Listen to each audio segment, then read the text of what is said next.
country and moving it closer and closer to socialism. At the expense that we're all going to suffer. There is no free lunch. You can sit there, there's three things you can do. You can either raise taxes, that's a no. You can cut spending, we'd all love to see that. But that's a very difficult thing politically because you're always cutting the money from somebody or some program that people think is worth it. So what does government do? They do it in the way that's the easiest politically. They print money and they borrow money.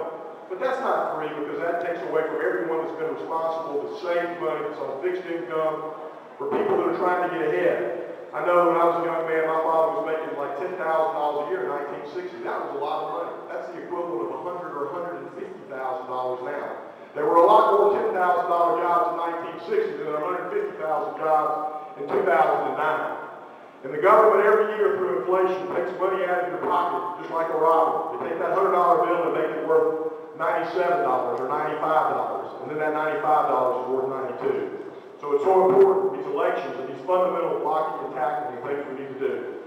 So I run for office, I try to lead by example. And when Gene asked me to speak today, I was like, what are you going to talk about? I've been here before, I've marched, I've served in the military, I've served in the public sector with a lot of great guys. We have some people in the state senate that are leading by example, that have refused to pay raise. 3 or 4 of us alone this year were able to stop over $1.7 billion in spending because we stopped the raiding of the People's Trust Fund from the oil and gas reserves for a road program.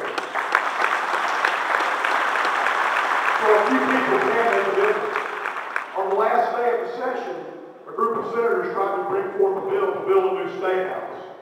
And a couple of us stopped it. I went to the microphone and said, I'm going to save you from yourself, you crazy people. I cannot believe that you would have the arrogance to go and spend $200 to $300 million on a new state house at any time, but much less at the time when we're going through the economic problems that we're going through now. Again, you've got to lead by example. You've got to lead by example. I want to get the timeout signal, and I'm only about halfway through. A senator and a microphone are kind of like a child of matches. You learn how to speak. When I first got there, I couldn't speak for very long. But after a while, you learn to speak for a long time and not say a whole lot. But today, I'm actually trying to impart to you some of what it takes, the blocking and the tackling, the things it takes, the fundamentals, the process, because it's all about the process when you get in the political world. And you learn that very quickly. It's about being able to get the bills through. And in the legislative body, the majority party controls the committees. They control the process. So it's essential that we elect more conservatives. Now, there's a lot of, going where do we go from here? The Tea Party, it makes sense, it's a party. But, what does the Tea Party do? And I think this is my opinion. Y'all need to decide what y'all want to do. But I think it's important that you do help to encourage people to run for office, you support those people, you support good people that are already in office, that y'all help to vet people, that y'all help to determine who the good people are, that y'all help to get behind them with your energy that you've shown here today with your patriotism, coming on here on the 4th of July to celebrate the birthday, that you get behind good people and you help them get elected, and then you hold them accountable after they get elected. I was going to talk a lot more about what I think the problems we face, the crazy decisions that are made, and we fiddle while Rome is burning. We want to burn sugar cane and corn while we need to be building nuclear power plants, because energy is the big thing that we face going forward. That we need fiscal responsibility and fiscal discipline, that we need to be cutting government and leading by example, as opposed to rewarding bad behavior and these companies giving them tens of millions of dollars in order for them to put good money after bad. At the same time, undermining with the collapse of the financial system a lot of good small business people and families who now are getting their credit cut off because of bad behavior of a lot of big players and people that try to manipulate the system. We have to be strong going forward. This is the greatest country, as I stated, in the history of the world. It's great not because of government, but because of the people that are here today, of the people that have served with their time and their talent and given their lives and their bodies to put us here today. Our challenge is the future going forward. We're all where we are.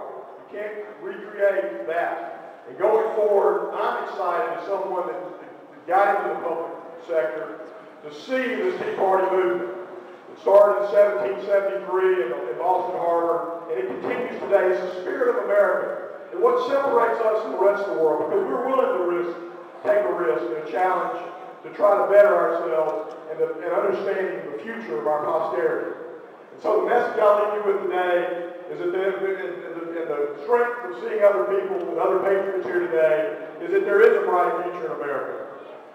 It may not be morning anymore, it's high noon is what I like to say. We've got to decide where we go from here. But I'm extremely encouraged by the participation here today, by the people who've shown out and given their time to come and to listen to the people, what they're doing, and I support Gene and Mike and all the other volunteers who made this happen. I encourage all of them to get involved, supporting good people, and we will see what the future brings, but I'm optimistic that the best days are still ahead of this country. God bless you, God bless America. Thank y'all for listening, thank y'all for having me.